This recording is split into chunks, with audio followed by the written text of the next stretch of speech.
केंजेकू Gojo को कैद कर लेता है, जिस वजह से चारों तरफ तबाही मच जाती है और सुकुना भी इटाडोरी की बॉडी पर कब्जा करके बहुत सारे लोगों को मार डालता है, जिस वजह से हायर अप्स उसे मारने का फरमान जारी कर देते हैं। तब हम देखते हैं यूटा ओकोत्सु वहां आ जाता है और वो इनुमाकी का बदला लेने के लिए यूजी को मारने का डिसाइड करता है। और अब आगे तो गाइज अब हम यहाँ पर जेनिन क्लैन की गद्दी की लड़ाई देखते हैं, पर उससे पहले हम आपको जेनिन क्लैन की फैमिली ट्री के बारे में बता देते हैं, जिससे कि आपको सब कुछ समझने में आसानी होगी। जैसे कि आपने एनीमे में नायाबितो जेनिन को तो देखा ही होगा, जो कि जेनिन क्लैन का 26th लीडर है और वो इस टाइम ड्रैगन और जूगो की वजह से बहुत ज्यादा क्रिटिकल कंडीशन में पड़ा है और अब उसके फैमिली मेंबर्स सारे उसके मरने की राह देख रहे हैं ताकि वो उसकी कुर्सी पर कब्जा कर सके। और इस लड़ाई में 3 मेन पार्टिसिपेंट्स हैं। पहला है नायो जेनिन, जो कि नावितो का बेटा है। वैसे तो नायो के बड़े भाई भी हैं, पर उसके अकॉर्डिंग वो सभी लोग बेकार हैं और हमें भी इसके बारे में कुछ नहीं बताया जाता। और दूसरा दावेदार है नावितो का भाई ऑगी जेनिन, जो कि माकी और माई का बाप है। और तीसरा है जिंची जेनिन। वैसे तो हमें अभी तक ये नहीं बताया गया कि इसका जेनिन क्लान से क्या लेना देना है, पर ऐसा हो सकता है कि ये किसी तरह टोजी से रिलेटेड हो, क्योंकि टोजी नायाबितो के बड़े भाई का बेटा था। तो हो सकता है कि इसका उस चीज से कोई रिलेशन हो। तो अब यही सभी लोग हैं जो कि उस कुर्सी की दावेदारी के लिए लड़ रहे हैं और एक जगह पर इकट्ठे हुए हैं। तभी उन सभी को ये खबर मिलती है कि नायाबितो अब इस दुनिया में नहीं रहा और हम देखते हैं फुरुडाटे उन सभी को नायाबितो की विल के बारे में बताने लगता है, जिसके अकॉर्डिंग नायो जेनिन को 27th लीडर चुन लिया गया होता है और जेनिन क्लान के सारे एसेट्स उसे दे दिए गए होते हैं। और अगर ओजी जेनिन और जिंची जेनिन इस चीज को अप्रूव करते हैं तो नायो अपनी ड्यूटीज को निभा सकता है। पर तभी उन सभी को एक शॉकिंग न्यूज पता लगती है। उस विल के अंदर एक और कंडीशन होती है कि अगर किसी भी वजह से सातोरू गोजो मर जाता है या फिर उसे कोई कैद कर लेता है तो फिर तोजी फुशिगिरो के साथ एग्रीमेंट के हिसाब से मेगुमी फुशिगिरो को जेनिन क्लैन का लीडर बना दिया जाएगा और सब कुछ उसे मिल जाएगा। जिसे सुनकर नायो के पैरों से तो जमीन ही खिसक जाती है, क्योंकि उसे पूरा यकीन होता है कि वही लीडर बनेगा। तब वो मेगुमी के बारे में पूछने लगता है। तब एक लेडी उसे बताती है कि मेगुमी इस टाइम सुकुना की वेसल यूजी इटाडोरी को ढूंढ रहा है, जिस वजह से नोया डिसाइड करता है कि वो सुकुना की वेसल को ढूंढेगा ताकि वो मेगुमी और इटाडोरी को मार सके। तब यहाँ यूकी इटाडोरी से कहती है, माफ कर देना कि मैं पहले ये सब कुछ रोकने नहीं आई, पर मुझे तो समझ ही नहीं आया था कि आखिरकार मुझे उस टाइम करना क्या चाहिए। सिचुएशन तो इतनी ज्यादा खराब हो चुकी थी कि मुझे लगा कि मुझे सिर्फ चीजों पर नजर रखनी चाहिए। तुम्हें इस बात का एहसास तो अब तक हो ही चुका होगा कि जरूरी नहीं है कि मैं तुम्हारी साइड हूँ, क्योंकि मैं बस एक ऐसी ब्यूटीफुल लड़की हूँ जो कि इस दुनिया से कर्स स्पिरिट्स को खत्म करना चाहती है। पर अब लेट आने की माफी के तौर पर मैं और मेरे साथी उन जख्मी स्टूडेंट्स को सही सलामत एक सेफ जगह पर पहुंचा देंगे। और अब वक्त आ चुका है जब मैं टेंगन के साथ आमने सामने मिलूंगी। तो फिर तुम क्या करने वाले हो? तब यहाँ थोड़ी देर बाद यूजी स्टेयर्स पर बैठा होता है और चोसो उसकी इंजरीज के बारे में पूछने लगता है। वैसे तो मैं ठीक हूँ, पर अभी भी उस जगह पर दर्द हो रहा है जहाँ पर ब्लैक फ्लैश से हमला हुआ था और मुझे लगता है कि ये सब कुछ सुकुना की वजह से है, क्योंकि मैं बता सकता हूँ कि इस टाइम वो ताकतवर होता जा रहा है। यूजी, तुम्हें मेरे बारे में चिंता करने की जरूरत नहीं है। मुझे इस टाइम शोशो और बाकी सभी की बॉडीज को इकट्ठा करना है, तो तुम जुजुत्सु हाई वापस जा सकते हो। मैं तुम्हारे लिए चिंतित नहीं हूँ। प्रॉब्लम तो ये है कि मैं खुद नहीं जानता कि मैं वापस जाना भी चाहता हूँ या नहीं। मुझे पूरा यकीन है कि सुकुना फुशिगिरो को लेकर कुछ प्लान कर रहा है और ऊपर से तो मैंने बहुत सारे लोगों को मार भी दिया है। पता नहीं आगे सुकुना किन किन लोगों को मारेगा, तो इसलिए अब मैं सबके साथ नहीं रह सकता। पर क्या तुम्हारे लिए ये सब कुछ ठीक है? मैंने तुम्हारे भाइयों को मारा है, तो क्या तुम फिर भी मेरे साथ रहना चाहते हो? वो बस एक मिसअंडरस्टैंडिंग थी और वैसे भी अगर हमारे भाई यहाँ पर होते तो वो भी यही कहते, भाइयों के बीच में माफी नहीं मांगी जाती। तो अगर ऐसी बात है तो चलो फिर इस टाइम हमें जितनी हो सके उतनी कर्स स्पिरिट्स को मारना होगा। तभी हम देखते हैं यूजी ब्रिज पे चला जाता है और वहाँ पर क्लैप करता है, जिस वजह से बहुत सारे कर्स स्पिरिट्स उसके पीछे पड़ जाते हैं। तभी यूजी भागते हुए उन्हें एक टनल के अंदर ले जाता है जहाँ चोसो अपनी पियर्सिंग ब्लड टेक्निक से उन कर्सेस को बीच में से काट देता है। और तभी हम देखते हैं एक कर्स उस टनल से बाहर आ जाता है, जिसे यूजी एक जोरदार मुक्का मारकर खत्म कर देता है। तब चोसो यूजी की पावर को देखकर सोचता है, जब हम लोग लड़े थे तब इसने अपनी पावर से मुझे इम्प्रेस कर दिया था, और अब इसने अपनी फिजिकल स्ट्रेंथ के साथ साथ कर्स एनर्जी को भी कंट्रोल करना सीख लिया है, और इस टाइम ये एक डीमन गॉड है। तुम सच में बहुत कमाल के हो छोटे भाई। क्या तुम अभी भी मुझे यही कहने वाले हो? मैं तुम्हें बार बार यही कहता रहूंगा, पर क्या तुम्हें याद नहीं है कि तुम्हारे फादर के भी सिर पर स्टिचेस थे? और तभी वहाँ पर नायो आ जाता है। मुझे मेगुमी नहीं कहीं दिखाई दे रहा, क्या वो इतना स्लो है? और आखिरकार तुम दोनों यहाँ पर क्या कर रहे हो? तुम्हें तो यहाँ से भाग जाना चाहिए इटाडोरी।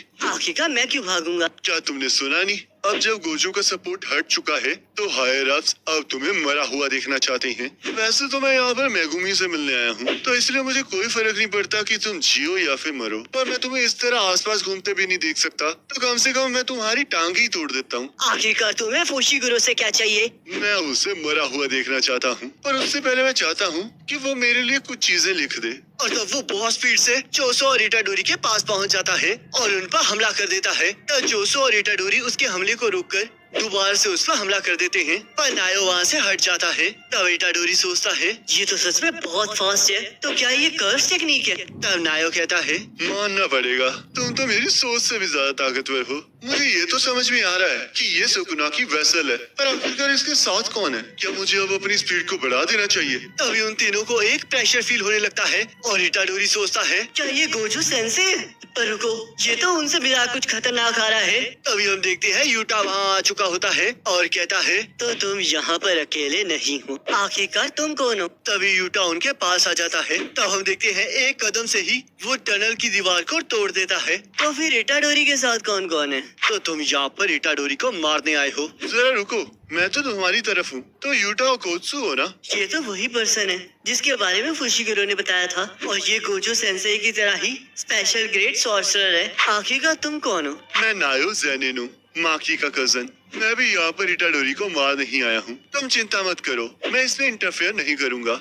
बस उसके बदले में मेरी एक बात मान लो, चाहे तुम इटाडोरी को मार भी दो, पर फिर भी अपने सुपीरियर्स को इसके बारे में बाद में बताना, क्योंकि ये मेरे लिए एक चारे की तरह है जिसके जरिए मैं किसी को यहाँ पर बुलाना चाहता हूँ। इटाडोरी, तुम्हें यहाँ से भागना होगा। ये नायो बहुत तेजी से भागता है, तो इसलिए अगर हम इससे बचने की कोशिश करेंगे तो हमारे लिए बहुत बुरा होगा, इसलिए मैं इसे संभालता हूँ। पर क्या तुम ठीक रहोगे? तुम मेरी चिंता मत करो, क्योंकि ये लोग तुम्हारे पीछे आए हैं, तो इसलिए तुम उस यूटा से बचने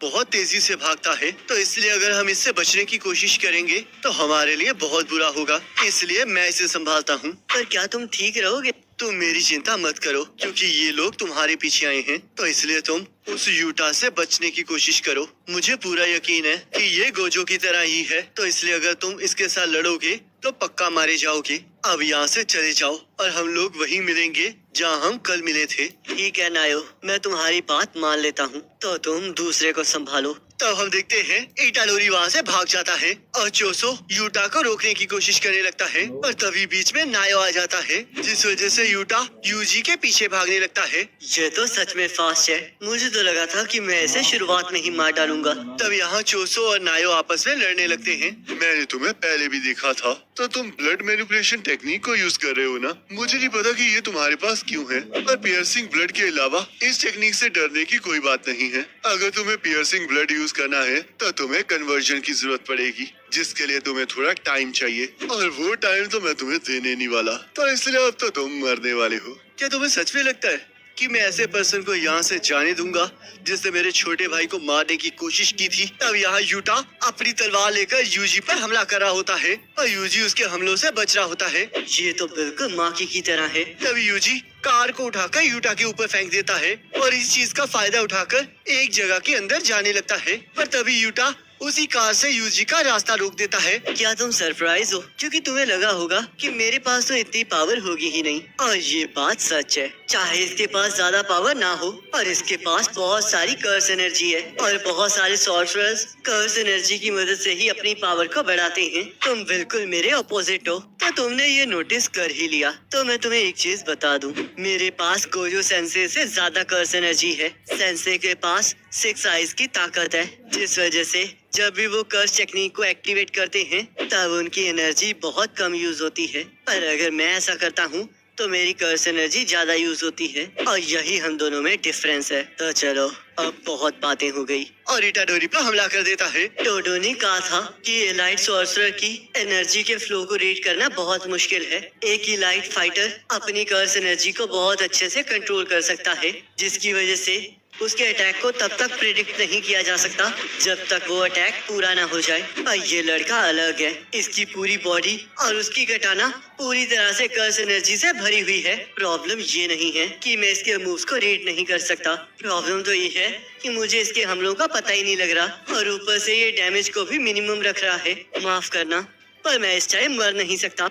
यूटा बार बार इटाडोरी पर हमला कर रहा होता है, और इटाडोरी उसके हमलों को डॉज करते हुए सोचता है, पहले मुझे इसकी कटाना का कुछ करना होगा। जब तक मैं अपनी बॉडी को कर्स एनर्जी से भरा हुआ रखूंगा तब तक मुझे ब्लेड से डरने की कोई जरूरत नहीं है। पर अगर मैं यही चीज इसके साथ यहाँ अप्लाई करता हूँ तो ये मुझे कुछ ही टाइम में काट डालेगा। यूजी भागता हुआ एक गाड़ी के अंदर घुस जाता है और वहाँ से एक नाइफ को बाहर निकाल लेता है। तब वो और यूटा आपस में लड़ने लगते हैं। मुझे बिना डरे इसके करीब जाना होगा और इस नाइफ के अंदर कर्स एनर्जी को भरना होगा। तब हमें यहाँ पर पास्ट दिखाया जाता है, जहाँ गोजो ने इटाडोरी से कहा होता है कि तुम जिस तरह के पर्सन हो वैसे तो तुम्हें किसी वेपन के साथ ट्रेनिंग करनी चाहिए, पर कर्स टूल्स के ऊपर डिपेंड रहना भी अच्छी बात नहीं है। और ऊपर से इस टाइम तुम कर्स एनर्जी को कंट्रोल भी नहीं कर सकते, तो इसलिए तुम किसी भी कर्स टूल के अंदर अपनी कर्स एनर्जी डालने के लिए तैयार नहीं हो। तब यहाँ यूजी उस नाइफ की मदद से यूटा की तलवार को रोक देता है, जिससे कि यूजी को भी चोट लग रही होती है। मैंने अभी भी कर्स को हथियार के अंदर डालना नहीं सीखा है, तुम मेरी कटाना पर कुछ ज्यादा ही फोकस कर रहे हो। और उसे एक जोरदार लात मारता है। तब यूटा फिर से पूरी पावर से यूजी के ऊपर हमला कर देता है, और हम देखते हैं यूटा की कटाना इटाडोरी के चाकू को तोड़ते हुए उसे एक गहरा कट दे देती है।